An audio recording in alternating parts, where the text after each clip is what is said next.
cue card. Are we live? We're live. So are you gonna like cut this for Yeah. fun? Okay, cool. Maybe. I don't know. We'll see. Might leave it for some See authenticity organic- purposes. Organicness, yeah. Hit a little white claw real quick. Yeah. Stefan, take it away. Good evening, everyone. Welcome to the premiere of Three Different Ones. I'm Stefan. This is Graham. That's Travis. This is a podcast where we will be reviewing albums produced between 1965 and 2021. And tonight, for our premiere episode, we have Sea Change by Beck, produced in 2002. Just as start this thing off, we're just going to go through our experience with the artist. And in my case, that is next to zero. I had heard about 7 songs by Beck before I even heard of this album, and 2 of them I listened to in junior high. So I knew almost nothing about him or how popular this album is, and so I will go ahead and pivot to someone who knows what they're talking about. So Graham, could you take it away? Well, what Beck songs do you remember, and did you like them? Where It's At and Sex Laws were the 2 that I had heard. Yeah, the Sex Laws I kind of remember more for the music video. And I gotta tell you, when I heard them for the first time when I was about 11, maybe 13, did not care for them. I actually listened to them after going through Sea Change, and I still really don't like them. So it was not the best launching point for me. You heard those songs when you were 11? I was going to say that before Loser. Yep. That's Sweet. I love it. I mean, E-Pro? my awareness of, like indie rock music or anything like back when I was, 11 or 12 was like 0. So I'm impressed. Yeah. Was that maybe an older brother influence? No, it wasn't. It was an episode of Futurama. Beck guest starred as himself, and he's the whole plot of the episode is a character becomes the scratchboard player in his band.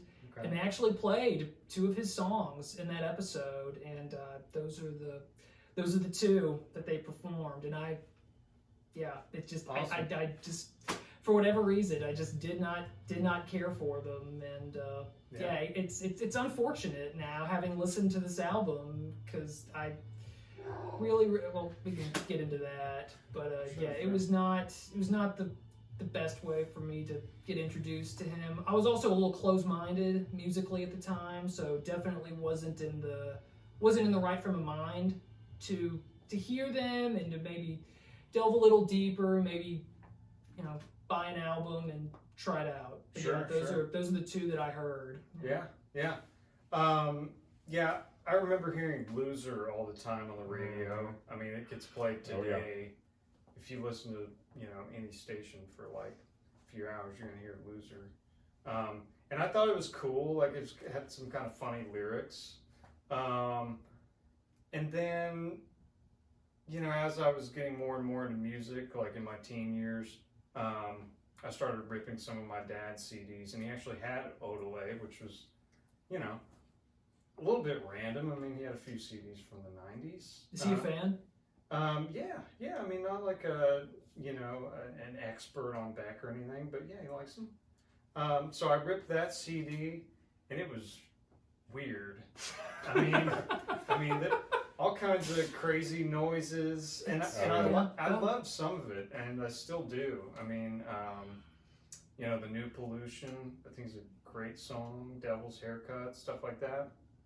So I knew Beck for being kind of this quasi hip hop funk guy, kind of musical chameleon, as he was described to me by. That's a great descriptor. Yeah. That is really good. Just say it's spot on. Yeah, Wow.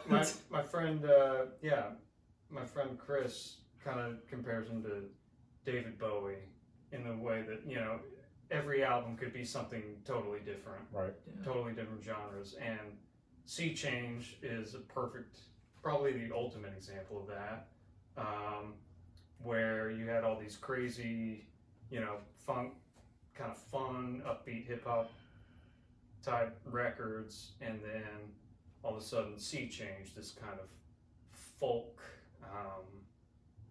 masterpiece, very melancholy, Very laid back. but yeah, I mean, I was a fan. You know, and I knew this album going into it. When we picked Sea Change, I was like, okay, I know what to expect. And I kind of had my mind made up, but still, you know, going back through it, listening to it in one sitting with headphones, definitely reminded me of some stuff that I'd totally forgotten about the record. Travis, did you know Beck beforehand? So, kind of like you said, I'd heard like Loser, I'd heard E-Pro, like pretty much just his greatest hits up until that point. So my experience with this album back in high school, I think this was like 10th, 11th grade, something like that. We had an English teacher that taught English comp, and he burned me a CD of some songs. He's like, oh man, you need to go home and listen to these whenever you get a chance. So the first song on that CD was Golden Age, which I'd never heard before. So, and I loved that song. So that song kind of spun me off into listening to this album. So I've heard the whole album a couple of times from start to finish, but this time through, I decided to use headphones just so I could hear everything and kind of, you know, catch some of the production stuff and whatnot. And every time I listen to this album, I feel like I hear something different compared to the previous time. So, I mean, that's my experience with it. So All right. that's pretty much all I've got. And yeah, you mentioned Golden Age. I mean, that is a Right. perfect transition. The Kick it debut off, right? track It's on the this starting album. track. Let's get to it. Graham, There we go. Golden Age. What did you think? Well, perfect album opener. Beautiful sounding acoustic guitar. Very simple chord progression. You know, no frills about it really. Love the song. Yeah. And like Travis mentioned, lots going on in the album. I had kind of forgotten that the guy who produced this album's name is Nigel Godrich, who is best known for producing Radiohead albums. Oh, okay. And if you've ever listened to a Radiohead album, you know that there's always crazy stuff going on, layers. Yeah. So I imagine, and this was not Beck's first time working with this guy. He did another album of his, I think it was called Mutations. It's funny you say that. I noticed that going through this album too. Like, I was like, man, this sounds very Radiohead-esque, like in the way that it's recorded. Yeah. Without really knowing that there was that tie to it. So Right. it's pretty interesting. Right. I imagine, you know, people heard OK Computer or Kid A or whatever and were Yes. like, I need to get this guy. Yeah. And somebody like Beck, you know. Was this before those Radiohead albums came out? Sea Change? Yeah. No, this was after. So, you know, 2002, you know, OK Computer would have been 97. Okay. But yeah, you know, not long after, but Golden Age, you know, I think it's a perfect song. You know, definitely a departure if that's the first time you've heard Beck do anything folky. You know, he's got, you know, pedal steel guitar in there. You know, it almost sounds like I thought it had country vibes. Totally. I Honestly, could those definitely long, hear that, yeah. drawn out guitar notes. Right. It was so you hit the nail on the head right off the bat. I mean, this is like just you cannot start an album with a song better than this. Those acoustics that kick it off. It's so inviting, and the backing vocals just gave me chills. There's this. Even like there's this weird like vibrating sound near the 4-minute mark that I just even that like it works, and this is the Boy Scout in me coming out. This is like with just an acoustic guitar in the lyrics. This is a great Right. campfire song. Right. Oh, yeah. This is just I don't know. It just It's the next level campfire so song. so strong. if somebody breaks us out at the campfire, I was gonna say. yeah. That'd be It's not your standard 3/4. His music, it's like you said, it has so much built into it that you wouldn't think that, but I mean, yeah, like the simplicity of it, it's it's just gorgeous, and I feel like you covered most of it and some of what I had. Travis, anything you wanted to jump in on? Like you said, I mean, awesome opener. I mean, just that first strum, just huge sound. Right. It's one of my favorite songs from the album, just because it's, it's kind of nostalgic. It's kind of the song that got me started on this album, so of course it's got a special place to me. I really like how positive and relaxed kind of sounding it is. It's, contrasting what's coming in the album. Sure. It's it's pretty upbeat, relatively speaking, so I like that about it. And like I said, listening with headphones,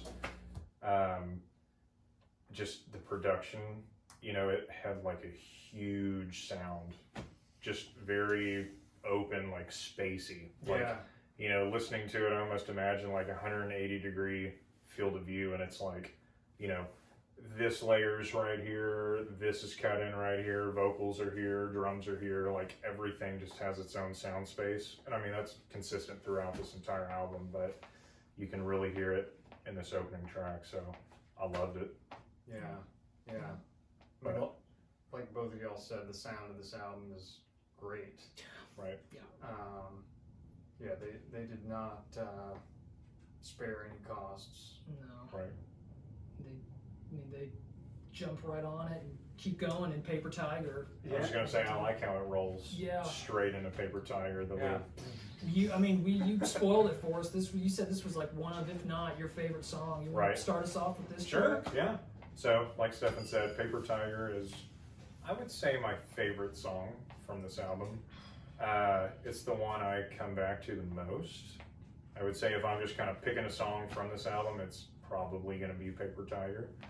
I really like the dynamics. It's very subtle and quiet, like the vocals are almost spoken, throughout most of it. And it's like, you've got an awesome bass line for one. I love the bass tone in this.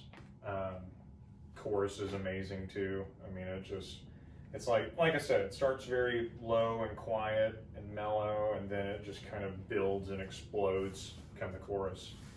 You see, I took some notes on it. Just good use of strings. There's a lot of. How many are there? Because I wanted to. Was there was it violin or cello? I don't know. If it's. I hear some cello in there. Right. I was gonna say it sounds like a mix of. Total guess. I couldn't stringed instruments. Yeah. But I like how they're kind of placed opposite of the bass. It's kind of like, I don't know, call and response between the two of them, and Beck's just kind of like narrating quietly underneath it all.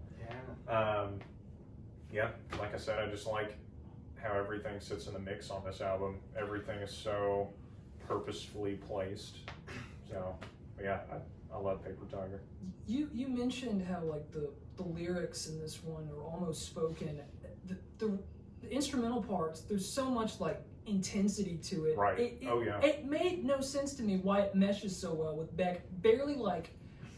It does sound like he's just talking. Right. Just spoken word. He like, especially with this album, like, he's more of an instrument, I would say, in everything than he is like an actual. I really don't listen to much of the lyrics on most of this stuff. Just kind of how he sits in the song, and on this, like you said, he's just kind of another piece in there. That's a great way to put it. He's got a great voice. He does. Oh, yeah. And he still like talks like a.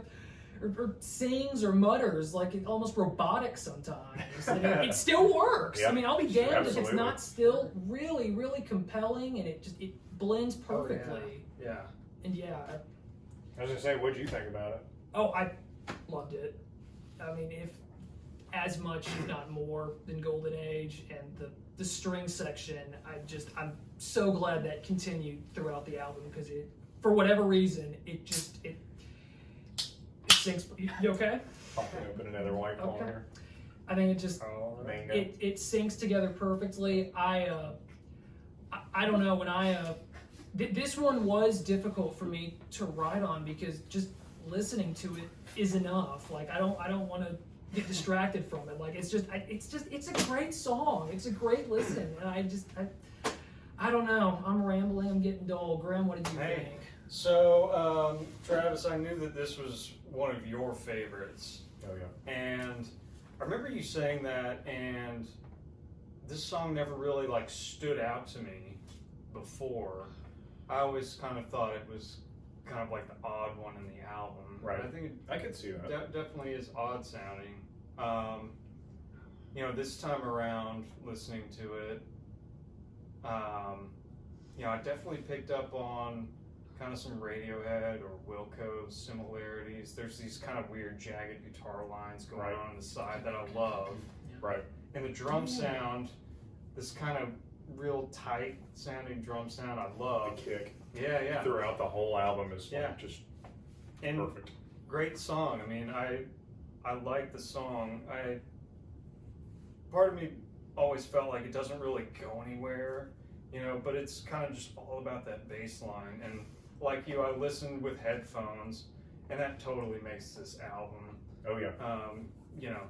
The producer Nigel Godrich, I mean, he's just kind of the master of like weaving these crazy effects in and out, and everything has a purpose. And y'all were talking about the string section, and in case you did not know, Beck's dad did the arrangements for all the strings on the album. Really? Did not know Yeah. that.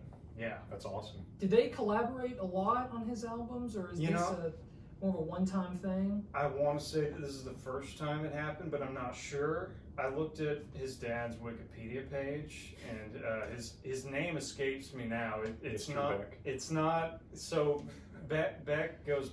His full name is Beck Hansen, but his dad's name is not Hansen. Beck Hansen's a stage Bob. name, I guess. Yeah. Yeah, right. Like Bob. Yeah, there you go. But He arranged that too. Well, he did a hell of a job with this Yeah. album. My gosh. But I looked at his dad's Wikipedia page, and he's played with everybody. I mean, his credits Did are not like know that. McCartney and like all this stuff. Oh my And God. so, You do an album by him. right. Yeah. So, and it sounds like both of Beck's parents were artists. So, Yeah.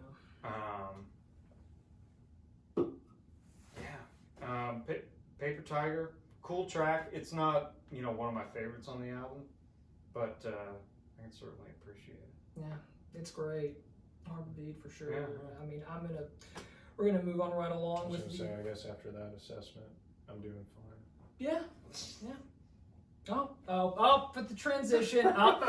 See, this is. Guess this I'm is doing good. fine. This is Track number good. 3, Right. arguably the most important track of any album.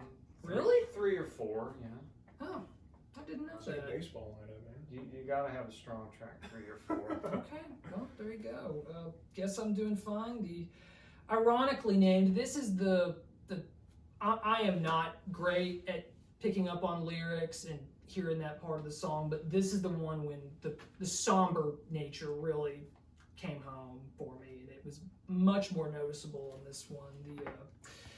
Let's see, what was the lyric? Press my face up on the window. Yeah, that's just that's never in a song that's about anything that's not sad. Right. Yeah, the continue, just that long drawn out electric guitar. I loved the during the chorus, this little piano accompaniment comes in. It's so light, but it's so minimalist almost, but it's such a integral part of the song. It was really sad, but there were individual components I liked. The harmonica was fun. Check Yes. that out. It's just the weird. Is it a harmonica? Or I is thought it a- was. I wrote down harmonica. I assumed it was. Maybe I'm thinking of a different track from this album. Ah, There was something that almost sounded like an electronic harmonica. you thing. could be right. I've got a lot of question marks next to instruments on my notes for this album. It was It's a good total, point. There's a lot going on throughout it's- this thing. This song I listened to a couple times, and I harmonica was my best guess, but yeah, it's still pretty good. Didn't enjoy it quite as much as the first two, but it's fine. Travis, your thoughts? Don't have many. I like this song. I'm not going to say I dislike the song. I like it. I feel like it has a very similar vibe to Golden Age. but with a much darker lyrical content and feel, I guess. Sure. And this and Lonesome Tears, the track that follows this, I felt like, you know, this paralleled Golden Age, but it was contrasting in the sense that lyrically it was much darker. And then Lonesome Tears, which comes next, I felt like, you know, cadence-wise, it felt a lot like Paper Tiger, but it was kind of, you know, a little darker too. I don't know. Oh, yeah. But, yeah, like I said, I don't have much on this one, but I enjoyed it. It just, nothing Sure. really stood out all that much to me. Yeah. So, It happened. Sure. This is one that, you know, it's a great song with, you know, you point out the piano parts that are very minimalistic, and I love all that stuff throughout the album. Like, you get kind of a break in between, you know, the sung verses. There's always Right. like a cool like instrumental part. It's not too flashy, you know. Yeah. When you're super sad, and you're not gonna play, you know. I mean, it Just depends. ripping. You're not gonna play Eruption. Yeah, probably not. so might, man. Sure. But Crying to Eruption. I don't know how much y'all read about the backstory of the album, but do you know the reason for Beck being so sad? Yes. Yeah. Yes. I was gonna wait, but yeah. In terms of the albums inspired by a breakup, I gotta think "Sea Change" is top 5, easy. Definitely right? his breakup. album, Sure. Yeah. Sure. So I actually, this was when I was kind of getting into CDs, which What are those? yeah, right. I was a little late to the game, and that's Getting into since CDs. ended. I've gotten lazy and gone with streaming, but I was like, I need to have some CDs of some of these important albums. So I ordered "Blood on the Tracks" by Bob Dylan, which of course is like Classic. a seminal breakup album, or you know, downer album. Right. Yeah. That's right. And I also ordered "Sea Change," like in the same delivery. I think I told somebody this, and they were like, Were you "What? going through a What?" breakup? I was not, sir. I was not at all. How old were you? You know, this was during college. Okay. Nice. During college. You handle it. Yeah, I wanted to see what they were about, you know. I mean, if you read great album lists, especially of this century, Sorry fine. for the dogs. It's fine. I'd love it if they came in. I was gonna say y'all will meet the one that's making all the noise. I'm sure at some point he'll come in here. He likes to check in on things. Right.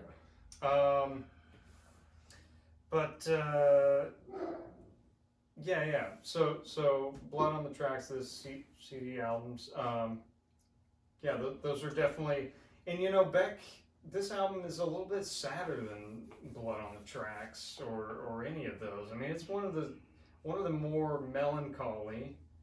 For sure. But it's not like unbearably so, or it's not like super repetitive. Like Right. the songs have all this variety, Right. even though there's Consistent theme, but Th- there's a lot of Sure. variety. There are a few on here that, from the tempo alone, you'd think they were happy. Like a lot of they're not. They don't drag or anything. Like a lot of them are kind of quick. Yeah, I'm with you. Not a downer. While we're on the subject Think of downers. Yeah. Tears. yeah, another transition. Thank you. To a real Oh, happy and, song. And by the way, I think "Guess I'm Doing Fine." I think it's a good song, but it kind of runs together with some of the others. Right. It's not a standout track for me, but great song. All right. Go on. Yeah. Lonesome Tears. Yeah. Okay. Well, this one, I think, of all the songs on here, I thought it was fine, but it had the best name out of any song on this Lonesome album. Tears. I think "Lonesome Tears" could have been a great name for an album. Yeah. Honestly. Yeah. The thing that stood out to me the most in this one was the chorus. There's Put that in mind. a little I want to hear your thoughts on this. It sounds like a little bit of the emotion went out of his voice when he hits it. I can't tell if he's going like flat or if there's this weird like hum in the background when he gets to it, and it's not as it's not as up and down as the rest of the verses. And I can't tell if I didn't like it. It was strange to me, you know. I wanted to. That's really the biggest takeaway from it. The song's fine. It's just that's what kind of I was thinking about as it ended. And That's interesting. your thoughts, please. I I really liked the arrangement of the strings and the bass together. That really stood out to me. I mean, it was something that I noted on my first listen through on it. I really liked the progression as well. I liked how the song developed and whatnot. Like I said, the drums felt very similar to Paper Tiger. Yeah. Like I almost felt like it was a continuation of that, but of course with a totally different progression. And one weird thing I noticed towards the end of the song, I guess like the last third, maybe the last quarter of it, is it reminded me a lot of I'm the Walrus.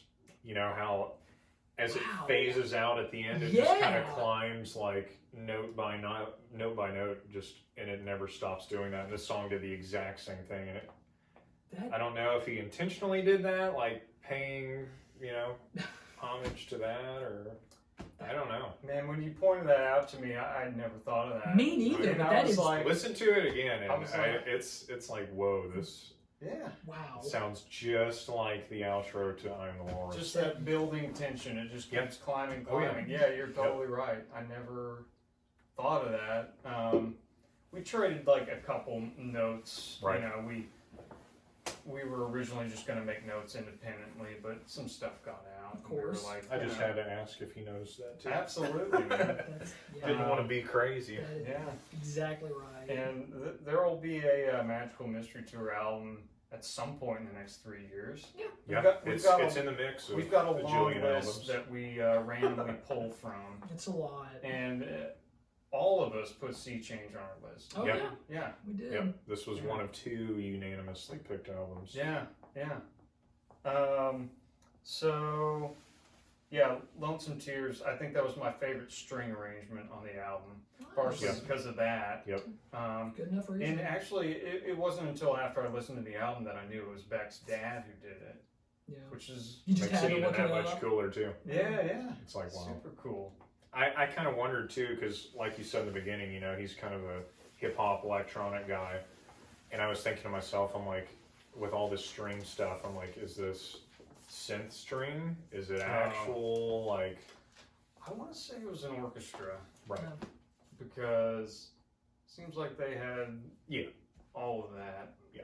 This is like... it sounds like the real deal to me. It I just does. wasn't sure because, Gun to my head, I would think it's the actual thing. Yeah, it just seems like they went all out. Because if you look at the personnel and the notes on each track, there's like so many instruments. I mean, instruments I've never heard of. Indian banjo was one of them that stood out. And I'm thinking that's got to have a name. I feel like somebody's just being lazy and being like Indian banjo. Yeah. And I'm trying to remember. What they play in Deliverance. Right. I think that song happens a lot later with the banjo, but yeah, I think it's a real orchestra. Yeah. But cool tune. Not a standout for me either, but it feels like it followed in the footsteps of what came before it. But I'll just say up front, I think every song on this record is good. I mean, not sure I agree. I was going to say, for me, with the exception of the next track. Really? You did not like Lost Cause? I did not. This was probably my least favorite song on the album. Yeah. All I put in my notes, not a huge fan of this one, but the vocals reminded me of something by Eels. Don't know. Like it, I had just listened to an Eels album. The song specifically was Bus Stop Boxer. And listening to this song, I immediately thought, oh my gosh, like these are, I don't know necessarily who influenced who, but there was so much similarity there. I mean, that's really all that stood out to me on this. I feel terrible saying that. No. Honesty is good. No knock on it. I didn't love this You didn't song. like it. You mentioned that to me, and Eels is not an artist I'm so familiar with, but I'm aware of. Right. And I went and listened to some stuff. It's like, yeah, they do have very similar voice and sound. It really not necessarily monotone, but like a nasally, just real kind of spoken. And I love it works. both of I their like it, voices, and I want to venture to guess that Beck influenced Eels and not the other way around, but I would imagine so. I'm not I don't know totally the time. sure. Seemed to be around a similar time period. Yeah, like I had to read the wiki to learn that this was not really Beck's like first folky type album. Like I guess he was like, yeah, I did some of this stuff in the '90s, but everybody acts like I want to say the album was called One Foot in the Grave. One I need to check out. Yeah, another It's a bleak undertone to his Another folk cheery material. record. Yeah. But no, didn't mean to interrupt you. Go ahead. No, he's No, that's all I have. Yeah.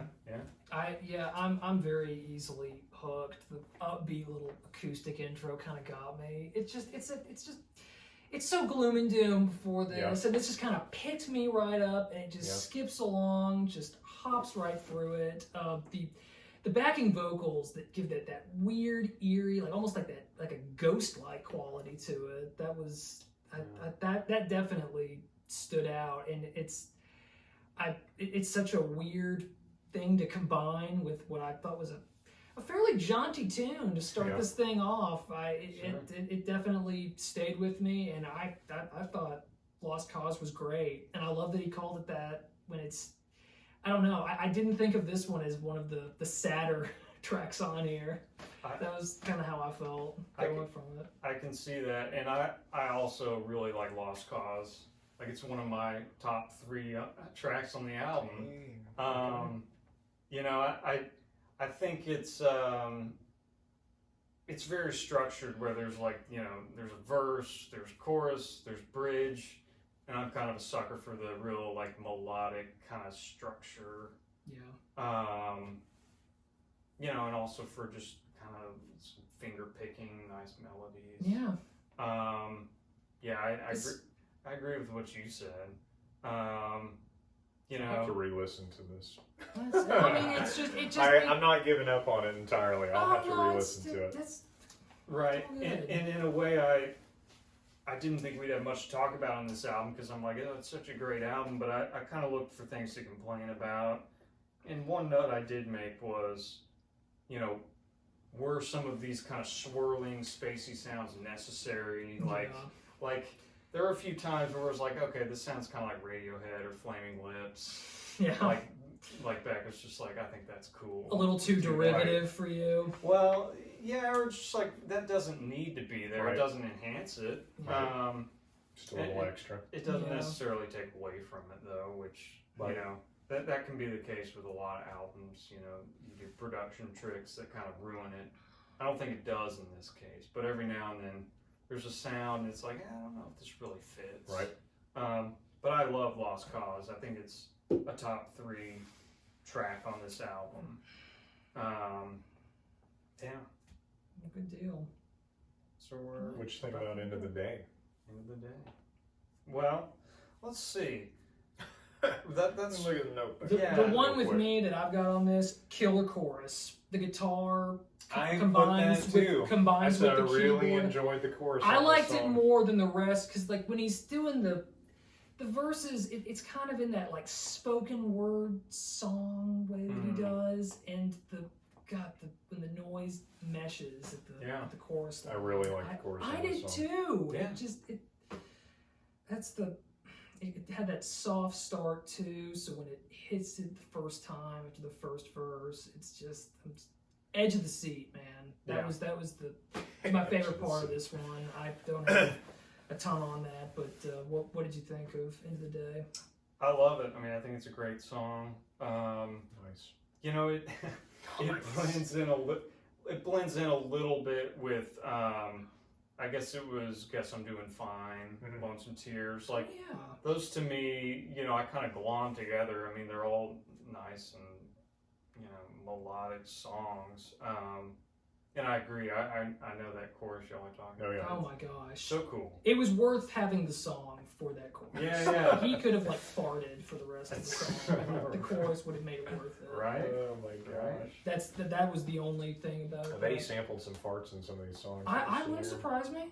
You know, Oh, yeah. he's an experimental musician. You gotta try new things. He's done everything, He really is. A versatile artist, this Beck guy. Yeah, and an interesting guy at that. I mean, all the interviews I've seen of him, he seems like a nice guy. Oh, yeah. He's not Genuine dude. He's not super like outgoing. Like he doesn't give away a lot in his interviews. No. I was gonna say he seems very out of the limelight. Sure. Like I feel like pretty much everyone has heard the name Beck. Yeah. But it's like no one knows anything about Beck.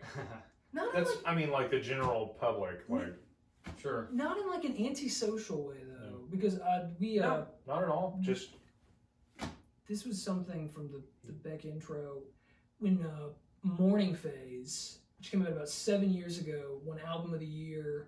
The only reason I remember that, I really don't care about the Grammys, but it was the night that Kanye did the Taylor Swift Part 2. Beyonce had an album up for that award that year, so he went out there and did his thing.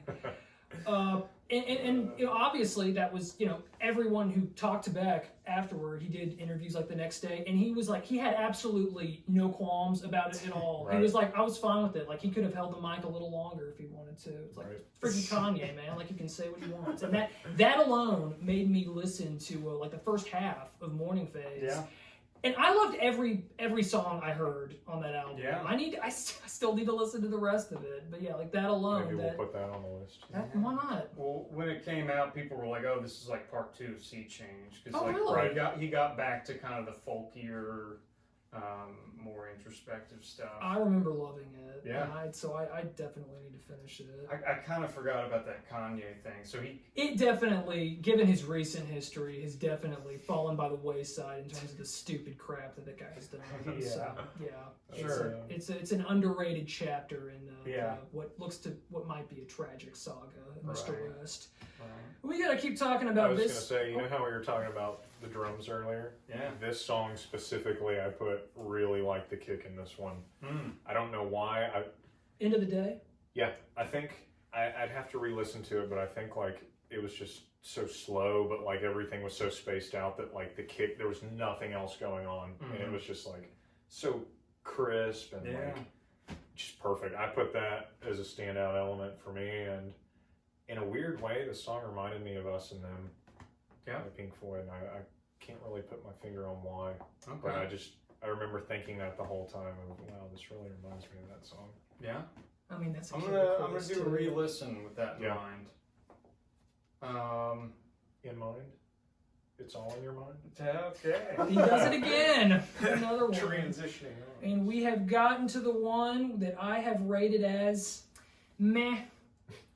This was I like you. I definitely did not just want to kiss this album's ass. I kind of looked for things to be negative about. Didn't really find a whole lot, to be quite Except honest this one with right you. here. Just did not leave much of an impression on me. Did Gotcha. not have it is. I don't know. Maybe Like it's a just filler track kind yeah, maybe it's just a testament to the first half of the album. But the only thing I've got on here that is near the end of the first verse, there's this weird like kind of like this vibrating like echo sound. Yeah, like just, it was that was the I couldn't tell what that was. I didn't know if y'all had picked up on that, and I made a note of that to ask y'all. I mean, it's a pretty good lead guitar bit, but outside of that weird like ooh sound, It's I funny you say didn't. that. That's really the thing that. Because I was like, there's a lot more singing on this song, I thought, compared to the stuff that led up to it. You know, like most of it was kind of spoken Yeah. with a little bit of singing, but on this, I felt like this was the first track that was like actually sung. Yeah. If that makes any sense. No, it does. So- With Beck, it definitely makes And sense. it had a very like happy yet depressing sound. You know what I mean? Like Yeah. kind of like I was saying earlier, it reminds me of like Today by the Smashing Pumpkins, like a real positive instrumental section, but just vocally and content wise, it's just such a downer. I kind of felt that way with this one. Yeah.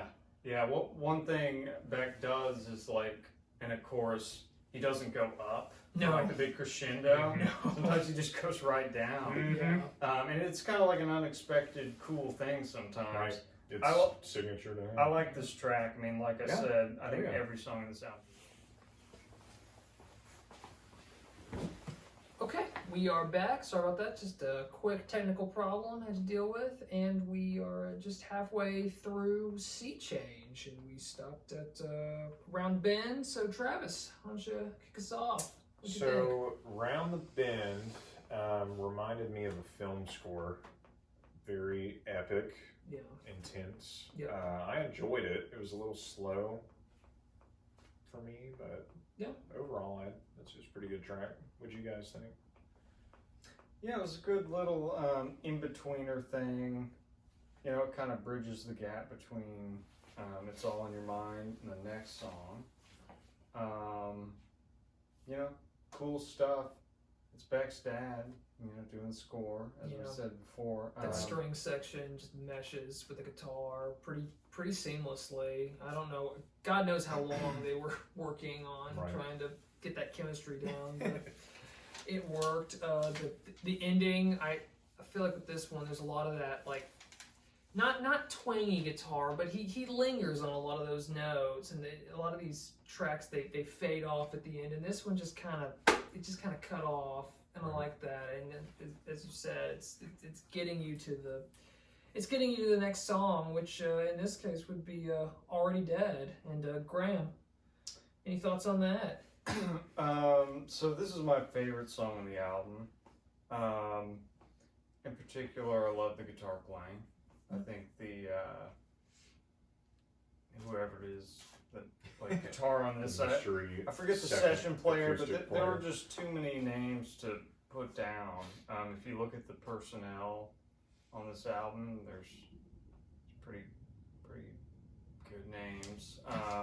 But I love that intro guitar part. Cool finger picking thing. Chorus is very interesting, kind of unexpected, very kind of creepy sounding. Yes. Does it slow a bit, you think, when he gets to the title of the song, Already Dead? I thought that it just slowed up just a hair there. Possibly.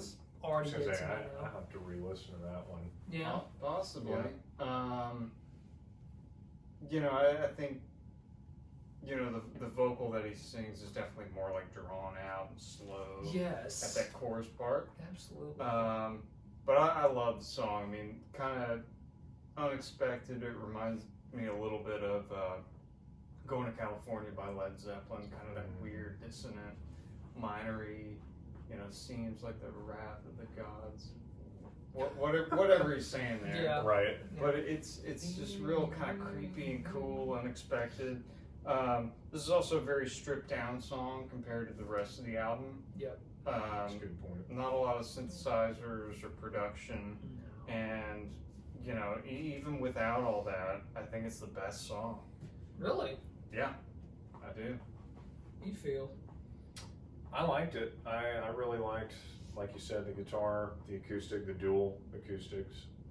You know, like I've said previously, listening to it with headphones, you could really tell. You know, I just like how they kind of opposed each other in the sound space. Yes. But I really enjoyed it. Solid. Yeah. I'm sorry. I can't wait to talk about the next one. Sunday Sun, favorite song on the album. 10 out of 10. The second I heard, I thought it might have been a bongo, just a little hand drum. There's just so much noise in this song. Just Good so noise. so many things going on. From that, there's this it could be like a tambourine or some little bell that's playing. Just that faint little jingle right there at the beginning, and some really cool percussion. Yes. Yes, the end in particular, when it all just kind of devolves practically into the first time I heard the song, I didn't particularly like the ending. I thought that the drumming kind of overshadowed the rest of the instrumental section, but the strong piano chords that just pounded through the chorus, that's just what I needed, man. I mean, this is I really liked Already Dead, but God, it's kind of a kick in the stomach, and this one just lifted me right up. It's more uplifting. It's so, and it's not like it's don't worry, be happy or anything. It's Right. just so strange that you kind of like, you just kind of get taken out of the funk that the rest of the first part of the album really puts you in. And I had a blast with this one. It's just strange song, and there's parts of it still that I'm not sure if a lot of it needed to be in there, but it was fun and it was unexpected. And that's that I don't know, that at the very least it'll stay with you, and you can't ask much more of any song than that. True. And I know I'm rambling, so I'll let y'all take the floor. But yeah, I loved it. Yeah. What did y'all think?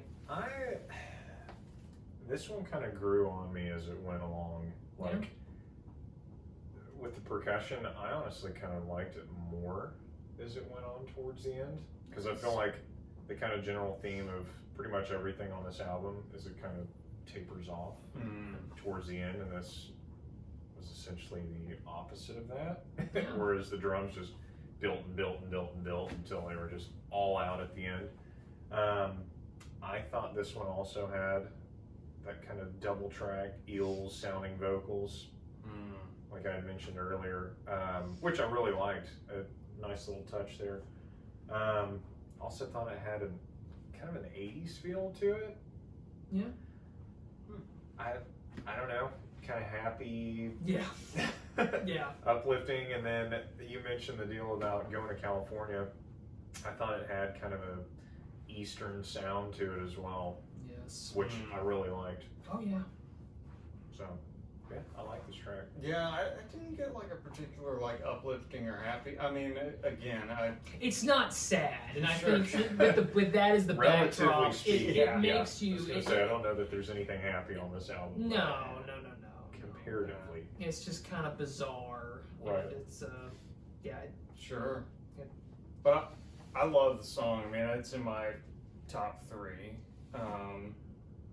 Yeah, kind of strange thing about this album is like it hits you in the back half with some really cool Right. songs. Strong towards the end. Yeah, and you know, in my opinion, I guess Right. you all kind of agree. Yeah. Yeah, killer song. A little bit of Eastern vibe. I don't know. I don't know what he's playing at the beginning. Maybe that's that Indian banjo that we referenced. Yeah. That cannot be the proper name for that instrument. Exact. Right. It's- That's Wikipedia. Yeah. Right. But The sitar, is that the name of it? Well- Or is that something else? it could be a sitar. I don't really remember thinking, oh, that's definitely a sitar. Like that, it just sounded like a guitar riff that was kind of had that Eastern scale going on. Yeah. I could see though, like a George Harrison influence. Yeah, Ravi Shankar kind of Right. thing. Mm-hmm. Yep. Yeah. 100%. Cool song, kind of a weird one relative to all the others. Like I definitely didn't expect it. No. I think that says a lot on this album too. Yes. Sure. For Beck Sure. in general. Yeah. All All You know, nothing else really on that one. I mean, right. It's kind of a mess, but it Killer stays song. with you. Yeah. I was It's- gonna say the next one, Little One. yeah, I think that's a top 3 for Yeah. me on this album. same. Really enjoyed this one. It had an okay computer feel, in my opinion. A lot of Radiohead similarities there. Yeah. Loved the chorus. Like I said, it definitely one of the tops for me from this album. Quite a bit more upbeat than everything that came before it, I would say. Yes. So, Yep. and I really liked a lot of the odd keyboard runs throughout, especially towards the end. Very dissonant sounds. You know, it's nothing I would have necessarily put in the song. Like they're just kind of random runs, but they work really well with the way they've been placed. So I really like that aspect. Graham, you love this song, I know. Anything you care to add? Yeah, it was, top 3, top 4. Weird song. It like starts on such tension. So we're like a groaning sound with the backing vocals. Yeah, Which yeah. I thought that's what it was. Yeah. Yeah, I mean, there's a lot, as with all the songs, there's a lot going on in the background. Yeah. But yeah, kind of a weird one because it starts and you're just like, where is this going? Mm-hmm. Starts on that tension and then, kind of dives into like a nice little chorus. Yeah. And yeah, I kind of noticed that Radiohead vibe. Like, Right. although this is like a folky record, really has nothing to do with Radiohead. Obviously, with the same producer, you're gonna notice some stuff. And I kind of wrote down Karma Police 100%. because I heard that piano and Right. acoustic Yep. combination. But in like kind of a rocky arrangement. Sure, yeah. But like with all the songs, beautiful production. Yeah, and I also made note of that piano. Yeah. I thought that was cool, and I believe that's the Roger Manning Jr., the guy from Jellyfish. Yeah. Killer musician. Was this the one you were talking about, the Wurlitzer? Was that this No, one? Or was no. I that- think that was the That's next the next one. Our one. final Okay. song, Okay. Side of Yeah. the Road. And, any, Travis, care to start us on that Well, one? I mean, talking about the Wurlitzer. Sure.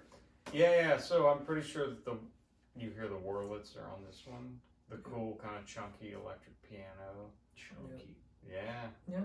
That's all over, all kinds of albums. It's you know- subtle in this song, which I Yeah, like. yeah. I'm sure they got just a rock star, pianist to jam on that thing, but it's not. It doesn't detract from the rest of the sound in here, and the guitar meshes well with the bass line. I mean, it all. Yeah. Great players on all these songs. Yeah, On the whole album, not particularly flashy, No. like I said, but great players. I mean, it's just a solid record through and through. Very kind of sparse on this song compared to the others. Not the big finale Chill. you might expect, or Right. in some cases want. I know you were talking. You like a big finish. I do. And But, something I mean, memorable. I think it kind of fits the overall feel of the album to end on just a real low, mellow note. You know what I mean? It's like Yeah. this album starts with Golden Age kind of way up here, and it just kind of Yeah. feel wise, not quality wise. It's Very laid back song. I like the keys tone, like you said. I love the sound of that Wurlitzer.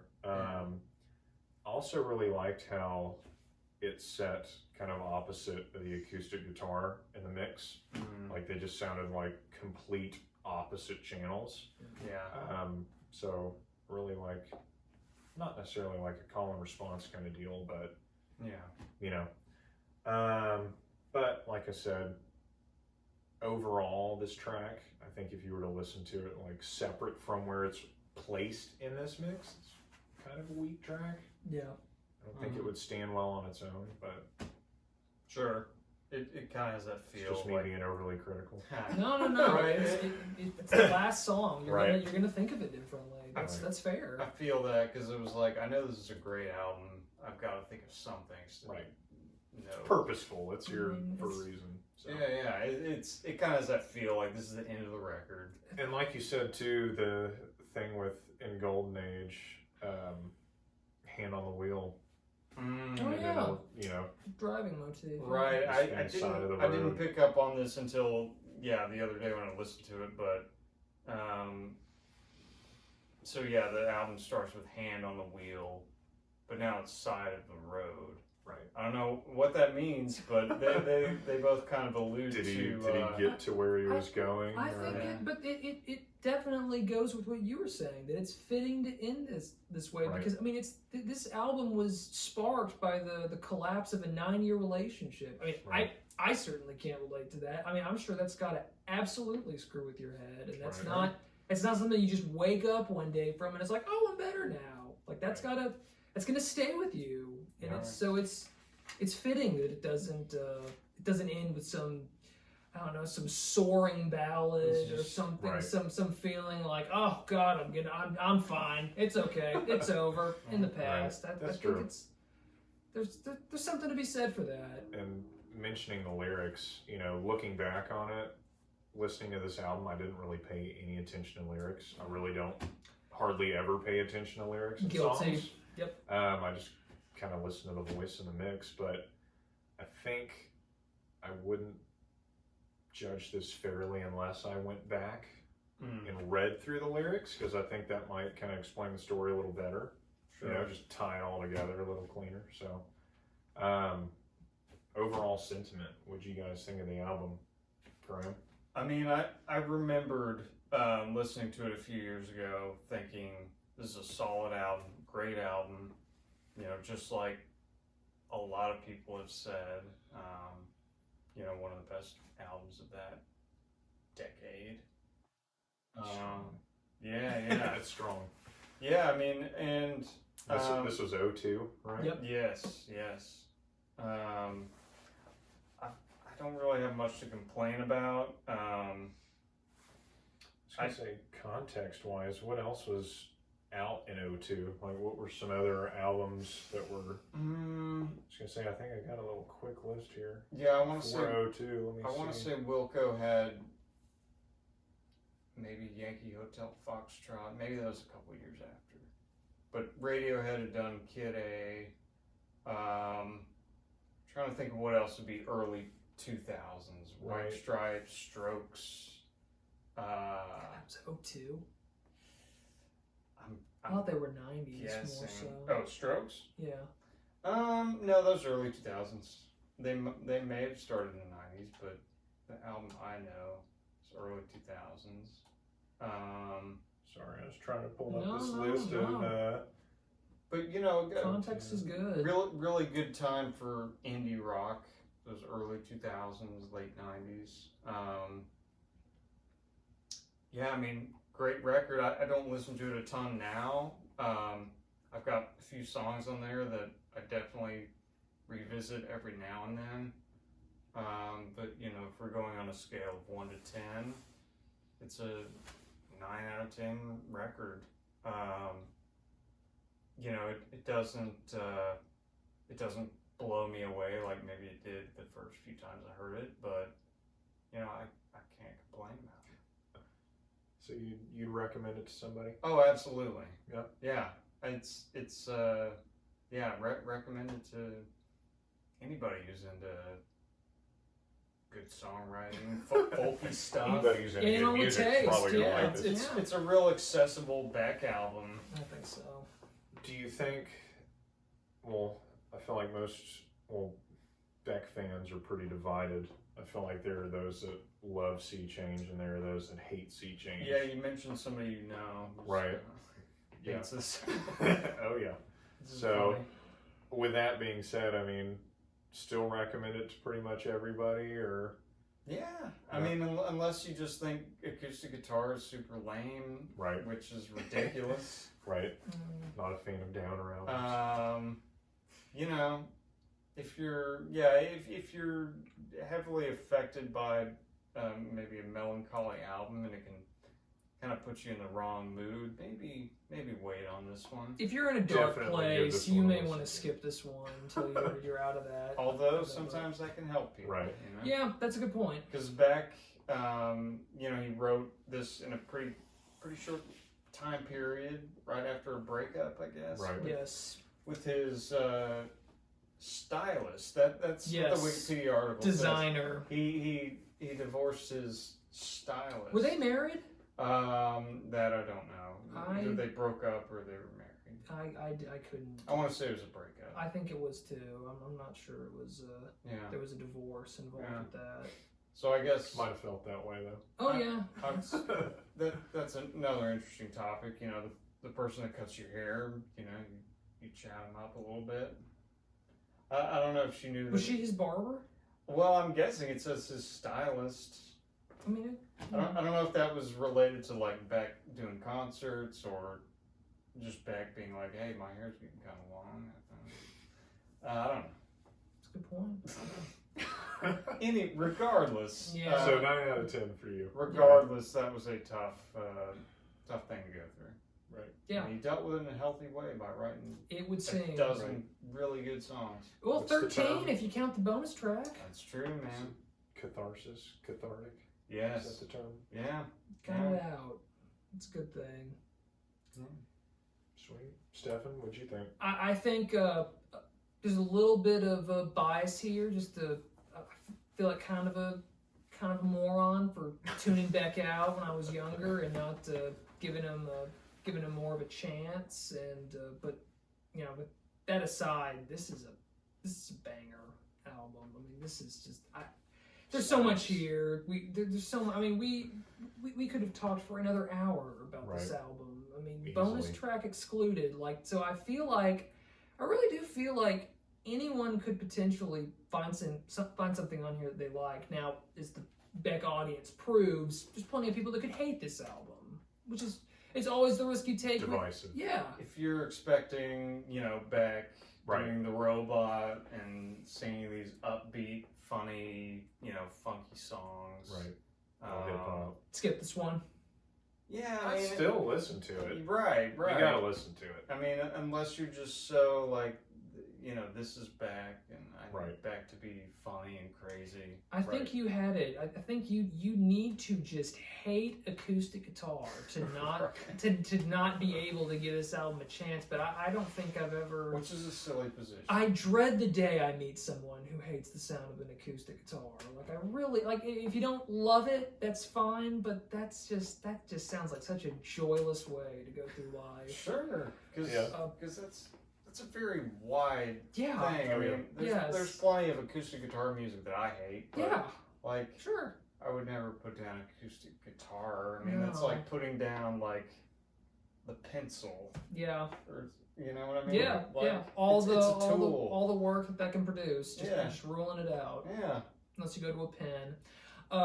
So I would absolutely recommend this to anyone, and I think y'all countered my point pretty effectively that even if you are in a dark place, this might be able to help you. So I really hope that you're not if you're listening to this, but if you are, you know what? Put on the Golden Age, maybe it'll help you work through just it. cycle those first two tracks. I really, this was just a blast to listen to, and it's so different, and I really have tried, frankly, before I even heard of this album, to define what Beck's music is, and I think I'm even more confused having listened to Sea Change, and I love that. Sure.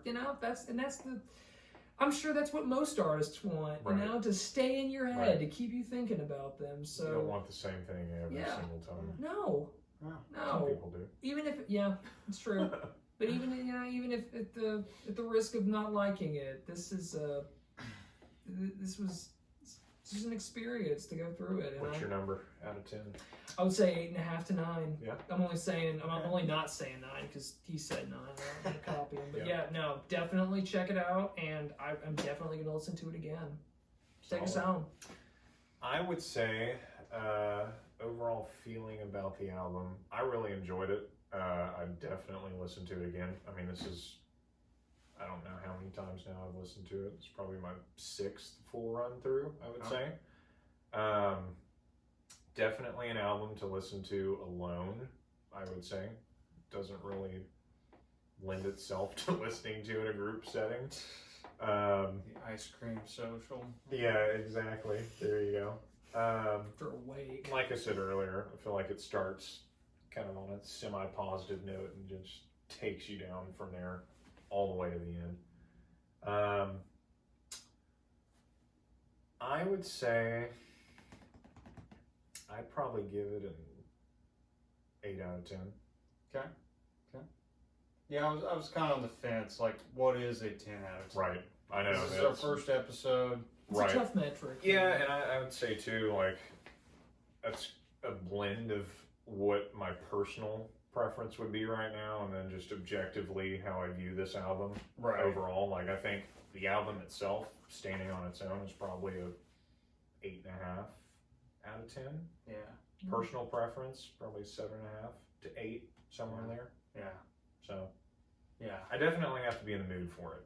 It's not something that I would, Sure. Not everyday listening. yeah, exactly. I'm not going to consistently turn this on every day when I get in the car. Sure. But yeah, that's my thoughts on it. Yeah. Love it. Thank you both so much for your thoughts tonight. Well, thank you both. Right. Anytime, man. That is. We're three different ones. Yep. This is it. That's all we've got for Sea Change. Yep. Definitely give it a thumbs up for me. And send us that Japanese version on vinyl if you can. Please mail it to us. You know, we're looking at our hardcore fans to really come through for us this time. Yeah. Oh yeah. Figure it out. Yeah. And Thank be you so. sure, Yeah. don't forget, like, subscribe, turn notifications on. Always. If you have a computer, do that. Or on your phone. Regardless. You can do this. That is They true. have the technology. How quickly we forget. Yeah, you can get it on the phone. Absolutely. All right. If you made it through all this way, thank you. We love you. And come back soon because we'll have another album for you. Y'all stay classy.